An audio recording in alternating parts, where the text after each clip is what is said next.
کہ بسم اللہ الرحمن الرحیم.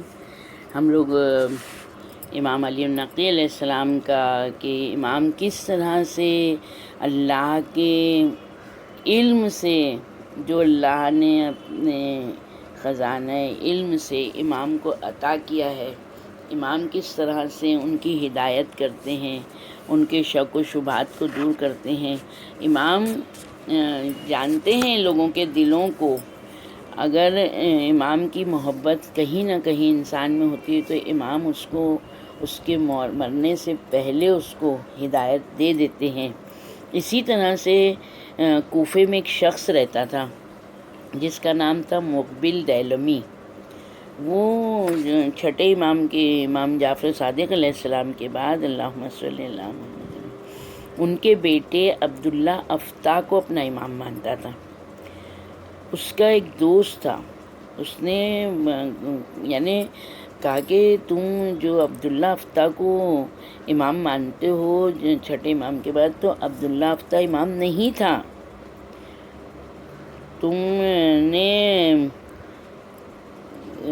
یہ غلط کیا ہے، یہ عقیدہ ہے. عقیدے میں اپنے آپ کو درست کرو، اس کے عقیدے کو چھوڑو. تم صحیح امام حق کی تلاش میں امام کو کے اقرار کرو، امام کے عقیدے پر اپنے آپ کو سچا لے کر آؤ، صحیح امام کی پیروی کرو، صحیح امام پر عقیدہ رکھو.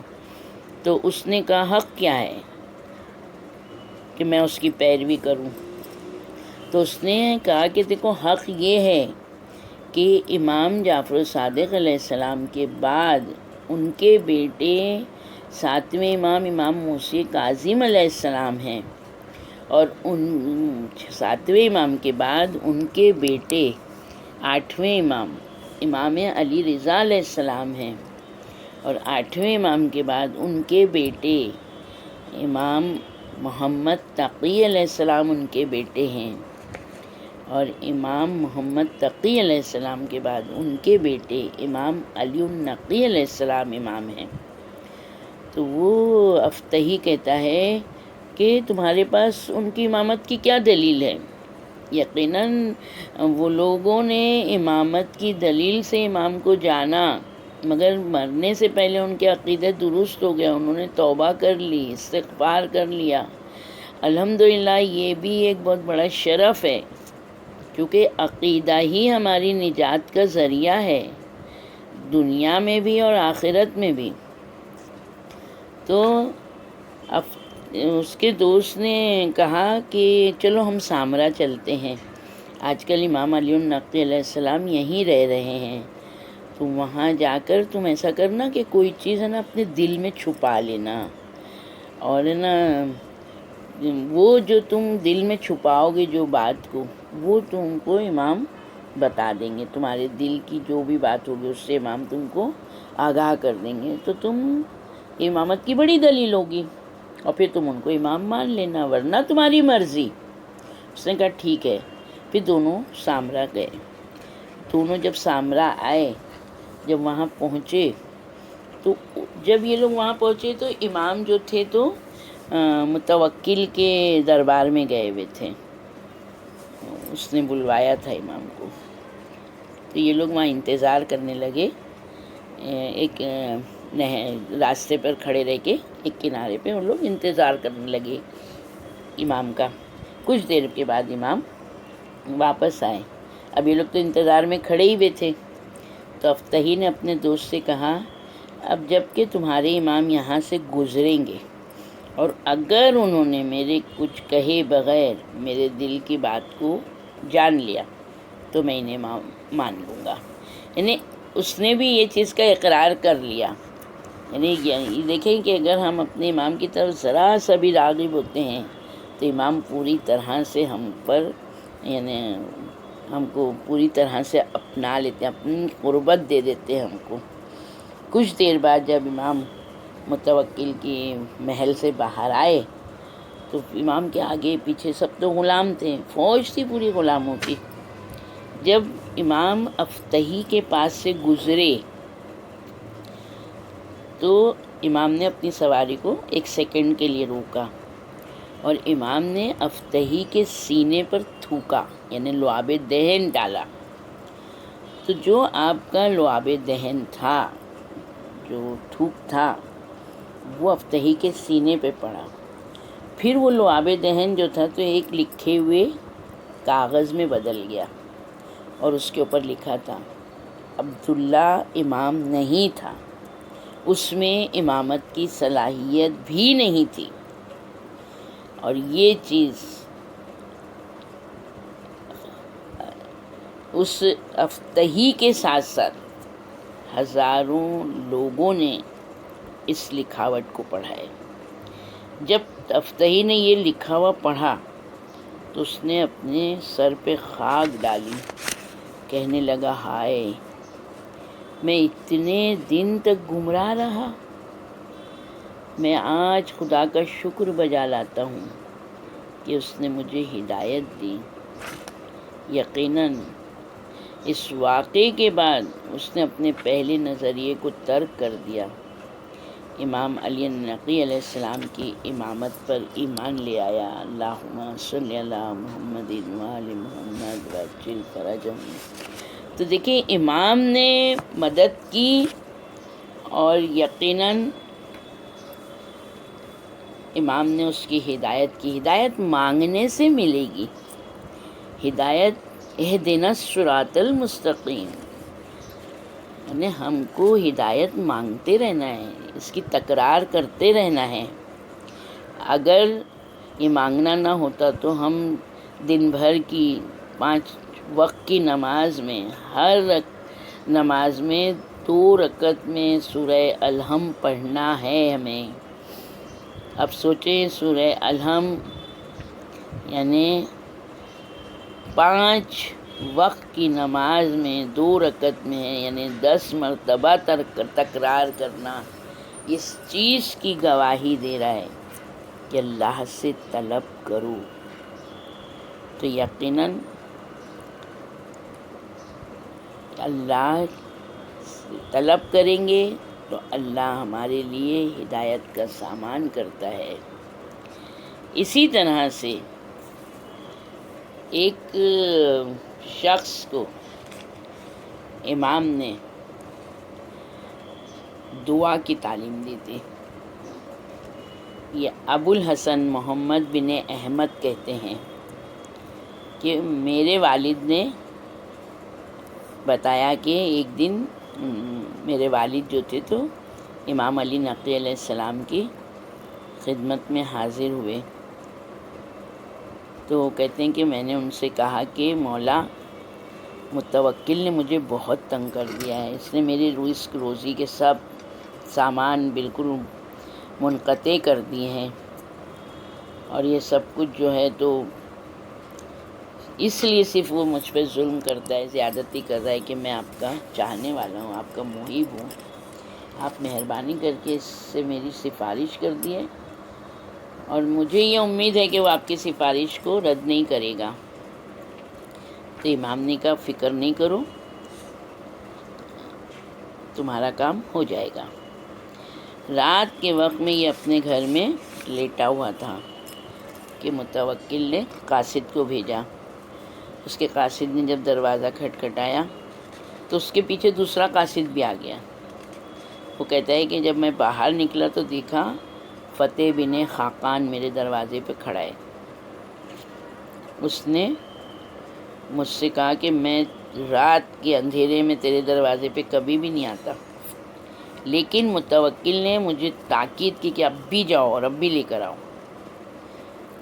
تو یہ کہتے ہیں کہ میں گیا تو دیکھا کہ متوکل بستر پر لیٹا ہے۔ جیسے ہی مجھے دیکھا کہتا ہے ابو موسیٰ، معاف کرنا، تم تو میرے ذہن سے ہی نکل گئے تھے، یہ بتاؤ تمہارا کیا حق ہے میرے ذمے؟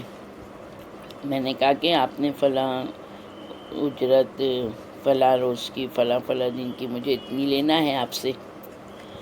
تو کہا کہ جو حق ابو موسیٰ کا بنتا ہے اس نے اپنے خزینہ دار سے کہا کہ اس کو ادا کر دو، اور ہماری طرف سے اس کی اجرت میں 2 گنا اور زیادہ دو، یعنی اگر 1000 ہے تو 2 گنا زیادہ، یعنی 3000 دو۔ اب یہ کہتے ہیں ابو موسیٰ کہ اب مجھے میرے حق مل گئے۔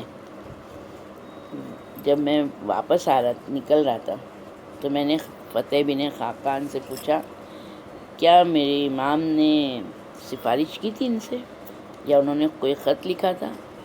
فتح بن خاقان نے کہا نہیں، نہ انہوں نے سفارش کی اور نہ انہوں نے کوئی خط لکھا، مگر مجھے یہ یقین ہے کہ انہوں نے تیرے حق میں دعا کی ہوئے گی، جس کی وجہ سے متوکل تیرے سے راضی ہو گیا۔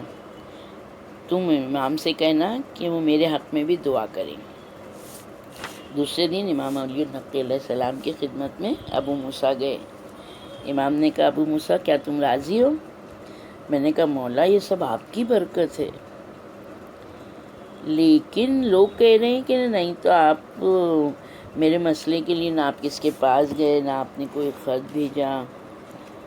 تو امام کیا کہتے ہیں، خدا جانتا ہے ہم اپنے مسائل کے لیے خدا کی بارگاہ میں ہی رجوع کرتے ہیں، ہم صرف اور صرف اسی پر بھروسہ کرتے ہیں۔ ہم جب بھی اس سے کسی چیز کا سوال کرتے ہیں وہ ہمیں عطا کرتا ہے، جب ہم اس سے کسی مصیبت کو ٹالنے کی درخواست کرتے ہیں تو وہ اس مصیبت کو ہم سے دور کر دیتا ہے۔ تو ابو موسیٰ کہتے ہیں میں نے کہا مولا فتح بن خاقان نے بھی دعا کے لیے آپ سے درخواست کی ہے۔ امام کہتے ہیں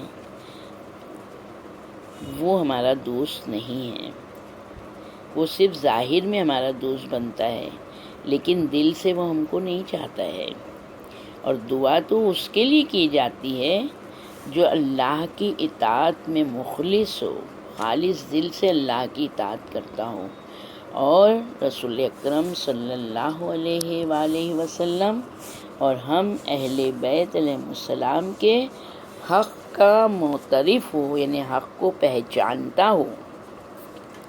تو میں نے کہا مولا آپ اپنی دعاؤں میں سے کوئی مجھے بھی خاص دعا بتائیے کہ جب مجھ پر کوئی مشکل آئے تو میری حاجت ہو تو میں وہ دعا پڑھوں۔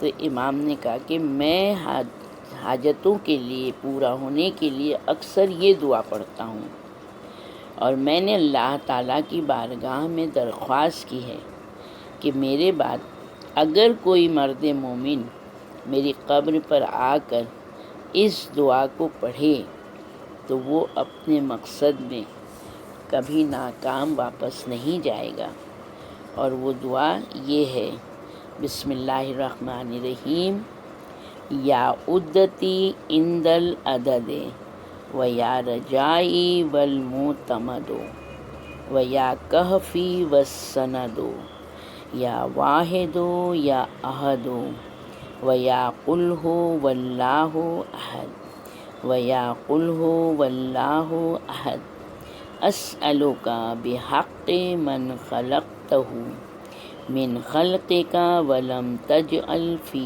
خلقک مثلہم احدا ان تصلی علیہم وتفعل بی کہتا و کہتا کی جگہ پہ جو بھی ہماری حاجت ہو، تو ہماری سب سے بڑی حاجت یہی ہے کہ پروردگارا ہمارے امام علی النقی علیہ السلام کی ولادت کی خوشی میں ہم کو تحفہ یہ دے کہ ہمارے وقت کے امام کو جلد از جلد ہمارے درمیان بھیج دے، جلد از جلد امام علی النقی علیہ السلام کے پوتے ہمارے وقت کے امام کے ظہور میں تعجیل فرما، ہمیں ہمارے امام کے اعوان و انصار میں شمار فرما، ہمارے امام کا سایہ ہمارے سروں پر سلامت رکھ، ہمارے امام کے ذریعے اس زمین کو عدل و انصاف سے بھر دے جس طرح یہ ظلم و جور سے بھری ہوئی ہے۔ پروردگارا امام کے صدقے و طفیل میں میرے مالک جہاں جہاں بھی امام کے چاہنے والے ہیں ان سب کی جان مال عزت آبرو کی حفاظت فرما۔ میرے مولا جتنے مرحومین ہیں امام کی ولادت کی خوشی میں ان سب کی برزخ کی منزل کو آسان کر دے، مرحومین کے گناہان کبیرہ اور صغیرہ کو معاف کر دے، پروردگارا اسلام کے پرچم کو سر بلند فرما، اسلام کے دشمنوں کو نیست و نابود کر دے۔ آخر الدعوان ان الحمد للہ رب العالمین۔